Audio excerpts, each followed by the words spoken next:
Assalamualaikum warahmatullahi wabarakatuh.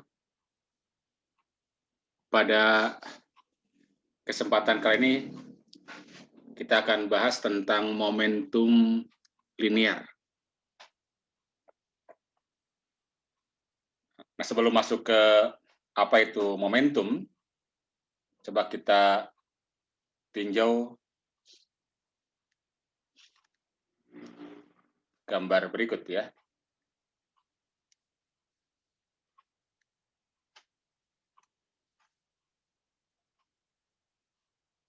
Misalnya ada dua buah benda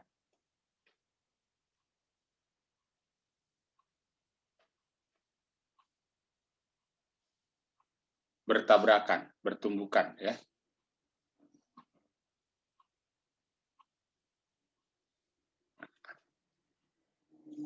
Benda pertama punya kecepatan, nah ini udah ke kanan, dan benda kedua punya kecepatan ke arah kiri, itu saja ya.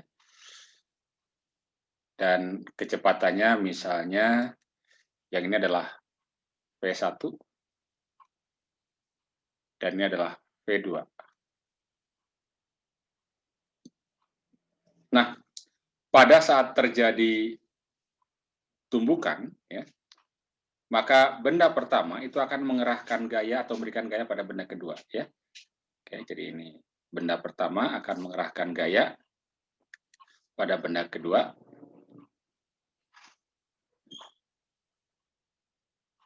Misalnya besarnya adalah F1/2. Ya. Demikian pula benda yang kedua itu akan mengerahkan gaya pada benda yang pertama. Nah, ke sini ya. Ini adalah F2/1. Massa benda pertama adalah M1 misalnya. Ini massa benda kedua adalah M2. Nah, kalau kita tinjau sistem ini secara tertutup, jadi artinya bahwa interaksi yang terjadi hanya terjadi antara benda M1 dan M2, maka karena F12 dengan F21, ini pakai notasi vektor ya, itu merupakan pasangan aksi reaksi ya. Jadi kan F12 dikerjakan oleh benda 1 pada 2, F21 dikerjakan benda 2 pada 1. Jadi merupakan pasangan aksi reaksi. Sehingga secara keseluruhan ya, resultan gaya pada sistem terisolasi ini ya. Resultan gaya pada sistem terisolasi atau sistem tertutup ya. Terisolasi artinya interaksi yang terjadi hanya antar benda-benda yang ada dalam sistem itu ya.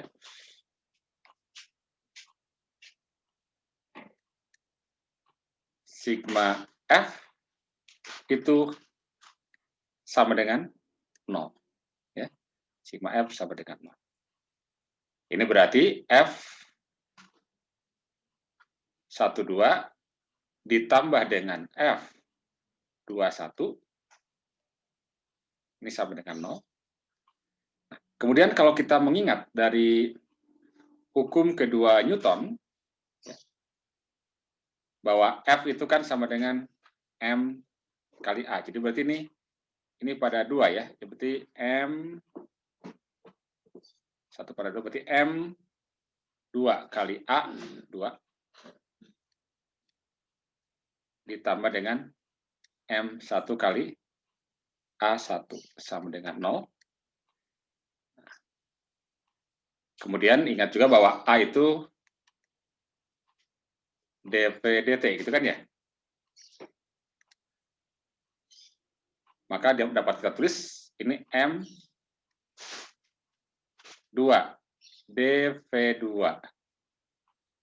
dt ditambah dengan M1 dV1 dt sama dengan 0. Nah, karena M adalah konstan dalam hal ini ya, maka bisa kita masukkan ke dalam apa namanya, turunan sini. Jadi dapat ditulis begini jadinya. D dt dari, ini secara keseluruhan ya, saya tulis begini. M2 kali P2, M1 kali P1. Atau saya tukar posisinya, M1 kali P1 ditambah dengan M2 dikalikan dengan P2. Sama dengan 0. Nah, dalam hal ini kita bisa lihat bahwa ternyata ada perkalian antara massa dan kecepatan. Ya. Nah, besaran perkalian massa dan kecepatan kemudian didefinisikan sebagai momentum linear. Ya. Jadi didefinisikan ya.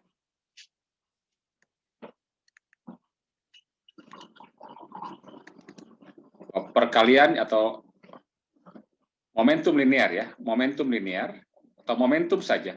Jadi sebetulnya istilah momentum linear itu untuk secara umum disebut momentum saja ya.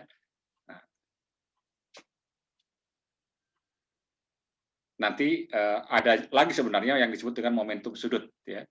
Jadi ketika disebut momentum, maka itu mengacu pada momentum linear.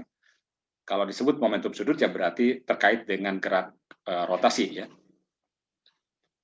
Oke, momentum ya didefinisikan sebagai atau merupakan perkalian ya. Perkalian antara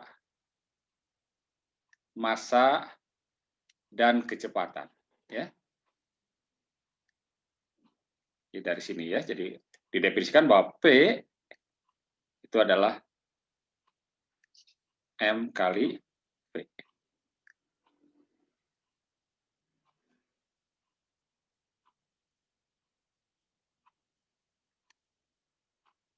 Oke ya.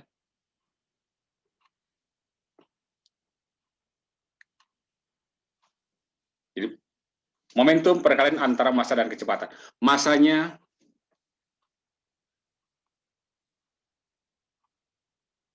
merupakan besaran skalar ya, kecepatan merupakan besaran vektor, karena itu momentum juga besaran vektor. Jadi arah dari momentum itu sama dengan arah dari kecepatannya. Berdasarkan definisi jelas bahwa momentum hanya dimiliki oleh benda yang sedang bergerak. Ya. Benda yang dalam keadaan diam, momentumnya akan 0. Dan momentum ini juga merupakan besaran vektor. Karena itu ketika menjumlahkan beberapa momentum, maka kita harus memerhatikan selain nilai, juga kita harus perhatikan arahnya. Atau dengan kata lain, kita harus mengoperasikan vektor. Ya.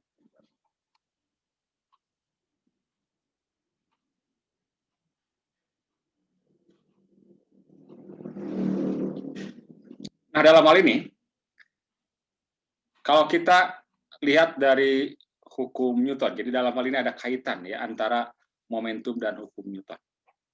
Jadi kalau selama ini kita menyatakan hukum Newton dengan rumusan sigma F sama dengan M kali A, ya hukum kedua Newton, itu sebenarnya dalam tanda petik bukan rumusan yang asli. Ya. Jadi sigma F sama dengan M kali A itu ternyata merupakan rumusan khusus ya. Tapi bukan berarti itu salah ya, itu benar ya. Jadi sigma F sama dengan M kali A itu benar, tapi ada kondisi tertentu yang mempersyaratkan itu ya. Nah, ungkapan hukum Newton yang sebenarnya itu terkait dengan momentum ini ya. Jadi kalau kita lihat dari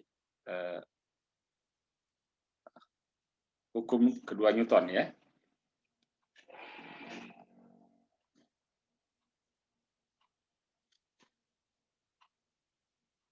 Jadi relasi atau kaitan ya.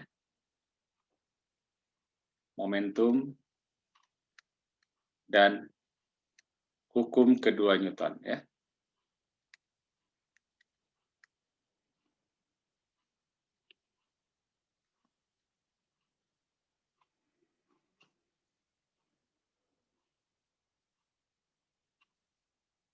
Kalau kita lihat rumusannya kan sigma F sama dengan M dikali dengan A. Atau ini tadi kan A-nya adalah dV dt ya, berarti M dV dt, dan M-nya boleh ditulis jadi begini ya, d dt dari M kali V. Nah, M kali V kita sudah definisikan apa? Momentum, sehingga kita dapatkan bahwa sigma F sama dengan dP dt. Jadi laju atau turunan dari momentum ya terhadap waktu ya.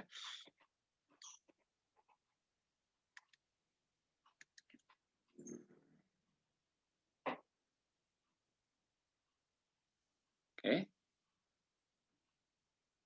Jadi dari sini dapat dikatakan bahwa ternyata ya laju perubahan momentum benda sama dengan, nah, jadi ini dP/dt adalah laju perubahan momentum benda ya, sama dengan resultan ya, resultan gaya luar yang bekerja pada benda tersebut.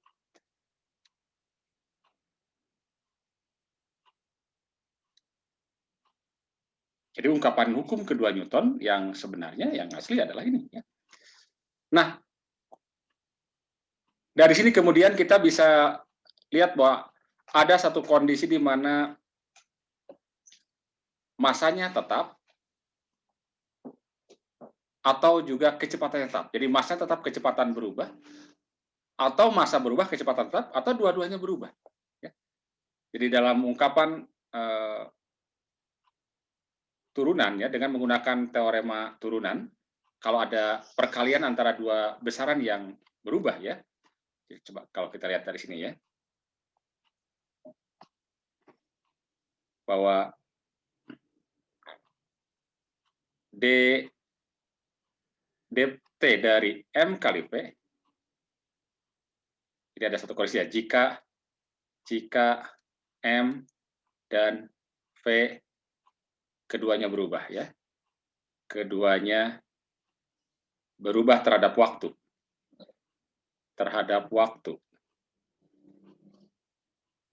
maka ini bisa ditulis dengan menggunakan aturan hasil kali dalam turunan ya. Ini sama saja dengan pertama biarkan M-nya konstanta keluarkan, kalikan dengan turunan dari kecepatan terhadap waktu, ditambah biarkan kecepatannya dikalikan turunan dari apa? M terhadap waktu, jadi V dm dt.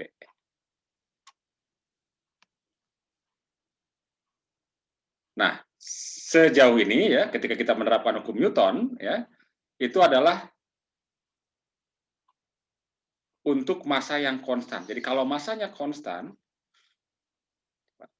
ya, jika M konstan,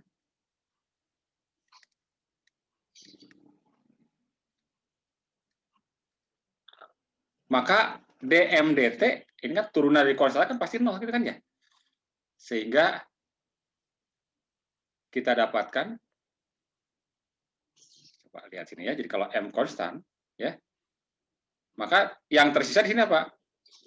M dv dt ya. Dan ingat ini kan tidak lain tadi F sigma F ini kan ya. Jadi bisa kita dapatkan dari sini berarti sigma F M dikalikan dv dt atau M dikalikan dengan A ya. Ini yang sudah kita kenal sejauh ini ya.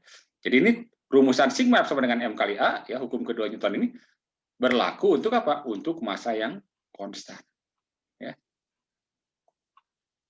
Nah, ada juga keadaan kalau kecepatannya konstan ya. Jika V konstan dan dalam hal ini berarti M-nya yang berubah ya, maka dv dt berarti 0 ya. Sehingga sigma F itu akan menjadi, nah, kalau kita lihat kembali ke sini ya, Jadi kalau dia PDT 0, maka berarti yang tersisa adalah suku P dm dt. Ya.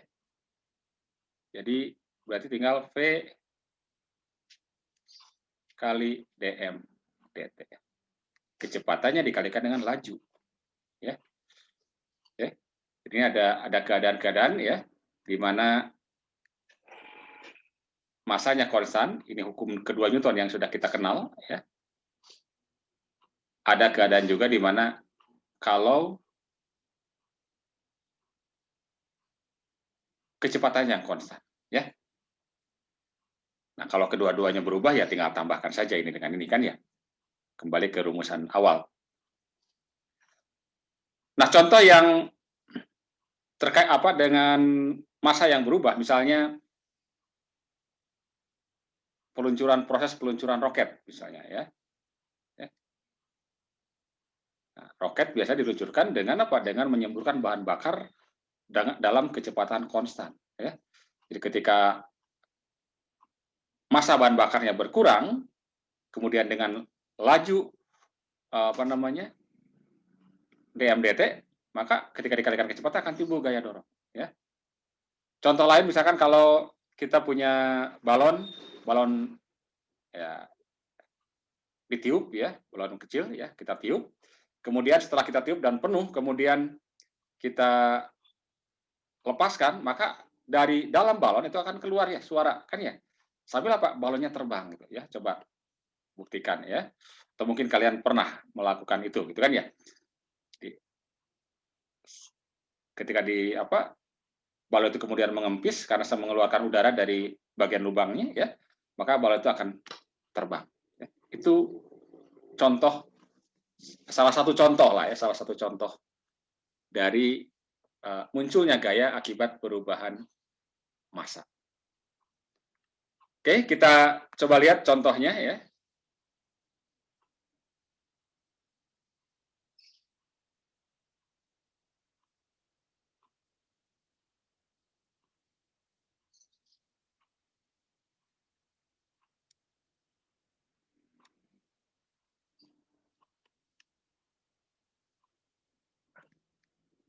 Partikel bermassa 2 kg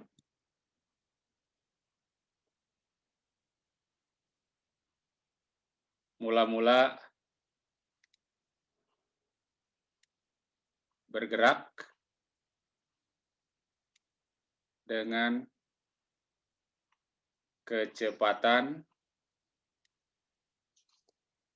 3i plus 4c ya. 3i plus 4c meter per sekon.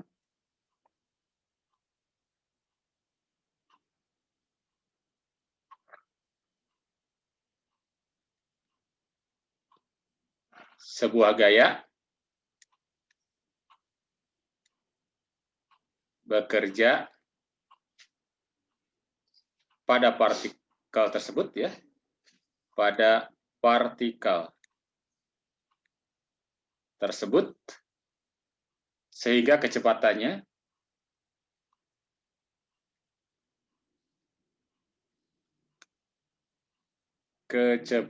menjadi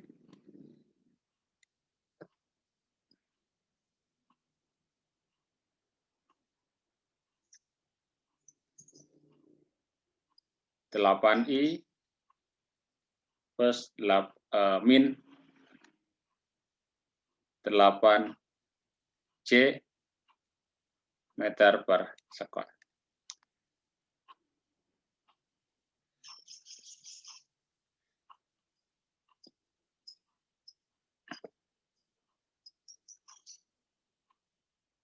Dalam waktu ya.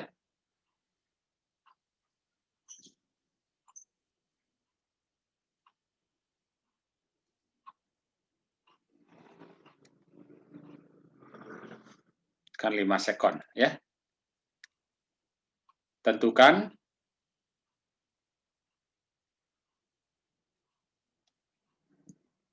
pertama perubahan momentum partikel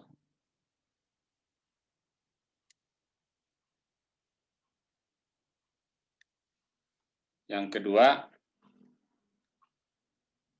gaya yang bekerja pada partikel tersebut ya. Gaya yang bekerja pada partikel tersebut.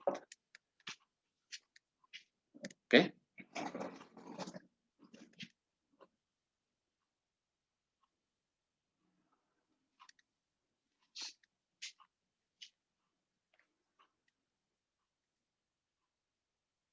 Nah, kita lihat dari sini ya.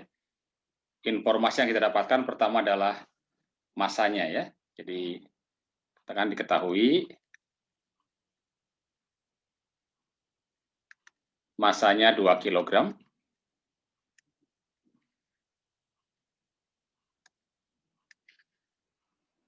Kemudian kecepatannya mula-mula, katakan V, boleh V1 atau V0 lah. V0 mula-mula 3I plus 4J dalam satuan meter per sekon. Kemudian berubah menjadi V 8I min 8J meter per sekon dalam selang waktu, kita sebut delta T ini, 5 sekon. Pertama yang harus kita cari adalah perubahan momentum, berarti delta P ya.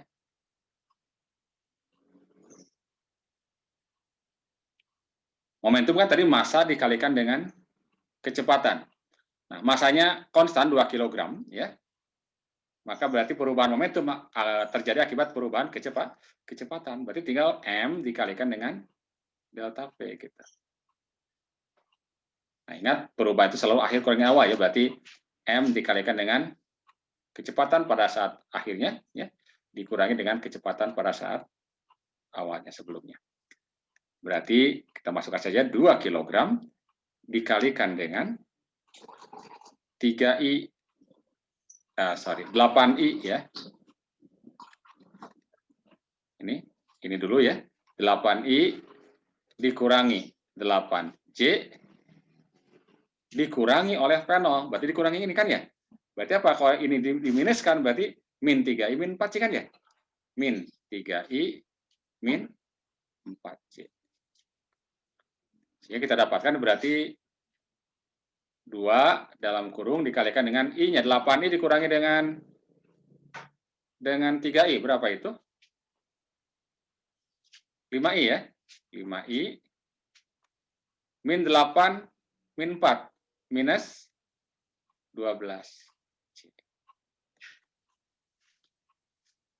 Atau ini kita dapatkan berarti 10I dikurangi 24J dalam satuan.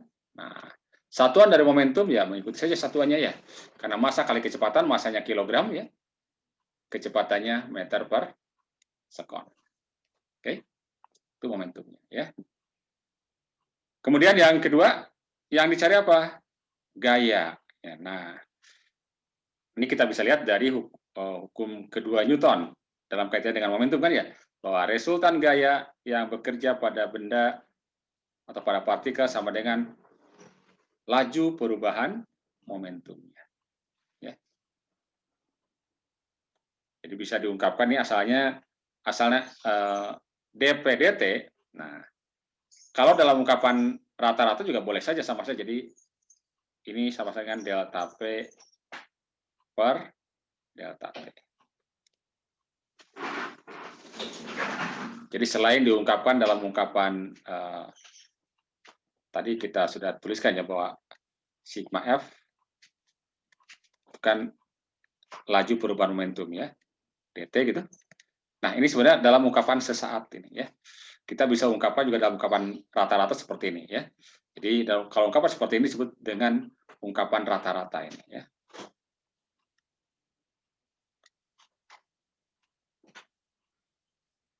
Ini gaya rata-rata yang bekerja. Maka tinggal masukkan saja sekarang ya. Berarti 10I dikurangi 24J dibagi dengan waktunya adalah 5 ya. 5 selang waktunya. Berarti tinggal tersisa 2i min 24 dibagi dengan 5 adalah 4,8 ya. Satuannya Newton tentu saja ya.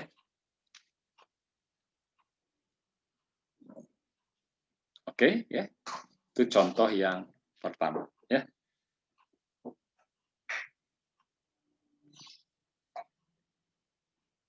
Kita lihat contoh yang kedua ya.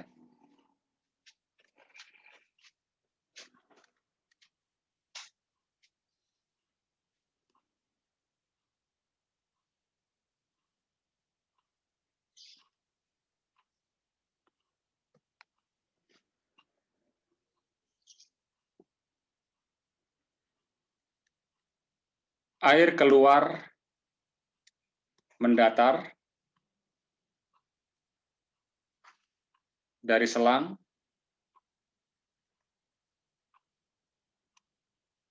sebanyak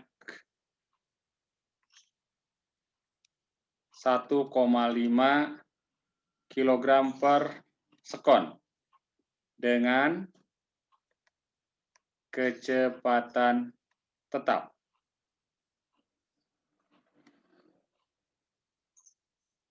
20 meter per sekon.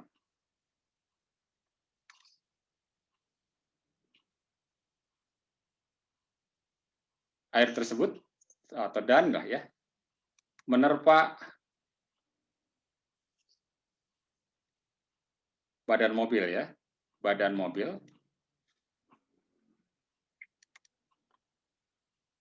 sehingga gerak air terhenti ya, gerak air terhenti. Jadi mungkin bisa kalian bayangkan ketika kalian sedang mencuci mobil ya. Jadi air disemprotkan ke badan mobil dengan laju tetap 20 meter per sekon, kemudian masanya sebanyak 1,5 kg per sekon. Berubahnya ya. Nah, yang ditanya adalah berapa ya? Berapa gaya yang diberikan air pada mobil.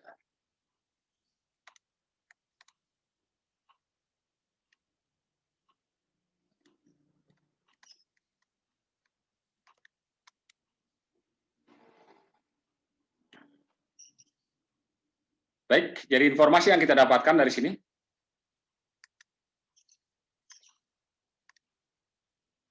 Diketahui pertama adalah, nah ini ya. Jadi air yang keluar dari selang sebanyak 1,5 kg per sekon. Berarti ini adalah laju perubahan masanya atau dm/dt. Sama dengan 1,5 kg per sekon. Ya. Dan berikutnya apa? Kecepatannya. V. Nah, di sini kita bisa bayangkan ini katakan ini kan sebetulnya mendatar ya. Karena mendatar keluar dari selangnya ya. Boleh kita, kalau kita ingin ungkapan dalam ungkapan vektor misalnya, anggap saja misalkan dia bergerak ke atau mendatar ke arah sumber X positif, maka kita tuliskan 20i meter per sekon. Ya. Jadi kalau dituliskan secara singkat 20i meter per sekon ya. Maka bisa kita dapatkan dari sini bahwa resultan gaya ya, atau gaya yang dikerjakan oleh air pada mobil ya berarti untuk kecepatan konstan. Tadi rumusnya apa? Jadi V dikali apa? dm dt. Berarti 20i ya dikalikan dengan 1,5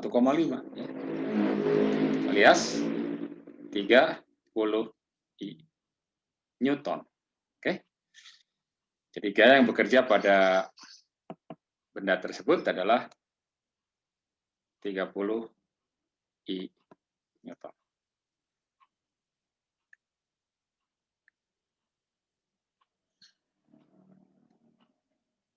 Kemudian contoh yang ketiga, ya.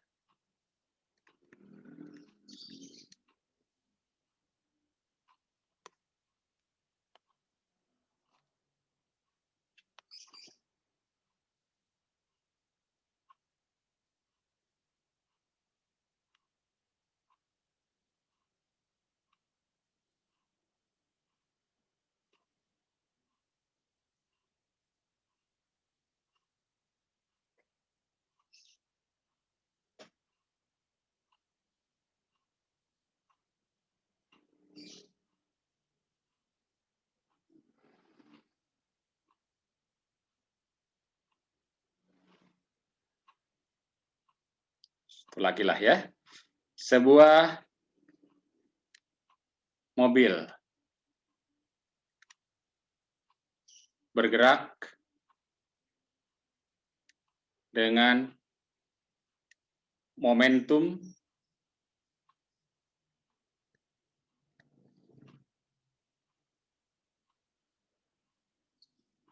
1.500 kilogram meter per sekon. Kecepatan mobil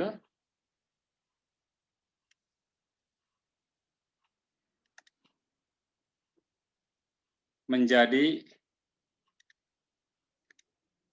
3 kali semula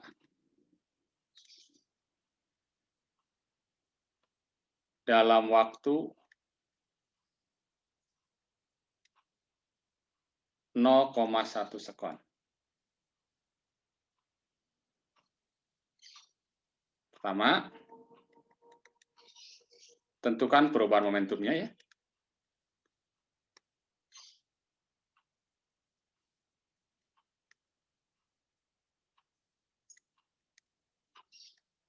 Dalam waktu tersebut ya.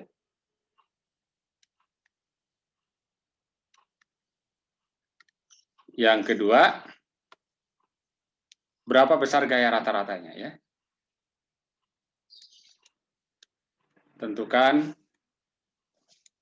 gaya rata-rata yang bekerja pada mobil tersebut ya.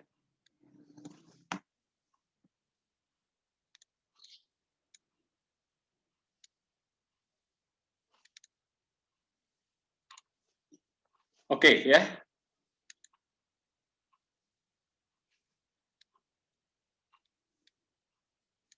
Kita lihat informasinya pertama adalah momentum. Pada saat awal ya. Jadi ada momentum awal. Jadi diketahui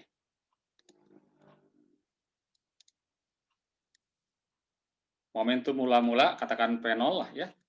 1.500 kg meter per sekon.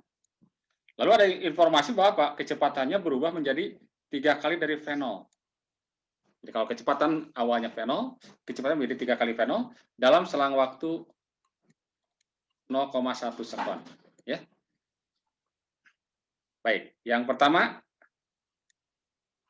perubahan momentum ya. Perubahan momentum di sini kan terjadi akibat perubahan kecepatan, gitu kan ya? Berarti bisa kita tulis. Nah ini boleh kita tulis besarnya saja lah ya. Oke. Maka delta P berarti sama saja dengan M dikalikan dengan delta P. Berarti M dikalikan dengan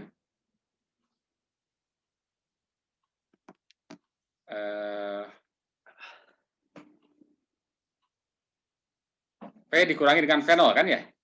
Oke. Akhir kurangi awal berarti 3 V0 dikurangi dengan V0 alias 3 dikali apa? 3 dikali bukan 3, berapa? 3 dikurangi 3 V0 kurangi V0 kan 2 V0 kan ya? Dikalikan dengan M berarti 2 dikali dengan M V0. Nah, V0-nya berapa? M-nya berapa? Nah, kita tidak tahu memang ya. Yang kita tahu adalah apa? Yang kita tahu adalah momentum awal. Nah, massa dikalikan dengan kecepatan awal itu tidak lain apa? Momentum awal kan ya. Berarti 3 dikalikan dengan apa? Ini tulis 3 kali P0 gitu kan. Berarti 3 dikali P0-nya adalah 1.500 ya. Berarti 4.000. Sorry kok jadi 3. Ini berapa ini? 2 ya. Oke.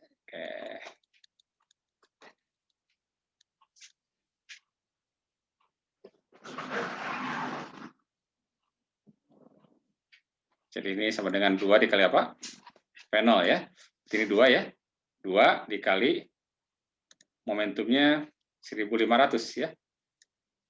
Berarti sama dengan 3.000 ya. Kilogram meter per sekon. Oke. Jadi ketika kecepatannya menjadi 3 kalinya sebenarnya kita bisa bayangkan kalau kecepatannya menjadi 3 kali karena momentum sebanding dengan kecepatan, P sebanding dengan kecepatan, ya kalau kecepatannya menjadi 3 kali maka momentumnya pun akan menjadi 3 kali. Jadi P yang baru akan 3 kali dari 1.500 atau 4.500. Dengan demikian nanti perubahannya tentu saja tinggal akhir, ini 4.500 dikurangi dengan 1.500. Jadi hal yang sama. Silakan saja ya. Boleh dengan begini atau kalian cari dulu momentum pada saat kecepatan menjadi 3 kali P0. Baru nanti dapatkan perubahan momentumnya ya. Kemudian yang kedua, jadi apa? Resultan gaya atau gaya rata-rata. Resultan gaya rata-ratanya. Ya, kita ambil besarnya saja. Ya. Maka gunakan hukum kedua Newton terkait dengan momentumnya. Jadi delta P per apa? Delta T. Ya. Berarti 3.000 dibagi dengan selang waktunya 0,1 sekon. Ya. Berarti 30.000 Newton. Ya. Oke. Sementara sampai di sini saja dahulu.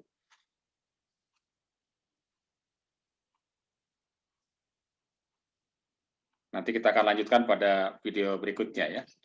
Terima kasih. Assalamualaikum warahmatullahi wabarakatuh.